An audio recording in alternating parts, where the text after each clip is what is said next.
It's time for mini painting number 17. Let's roll our inspiration dice. Today we'll be rolling our landscape dice.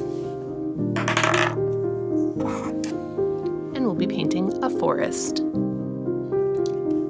So for forest, I have this very cool kind of atmospheric free reference photo that we're going to use.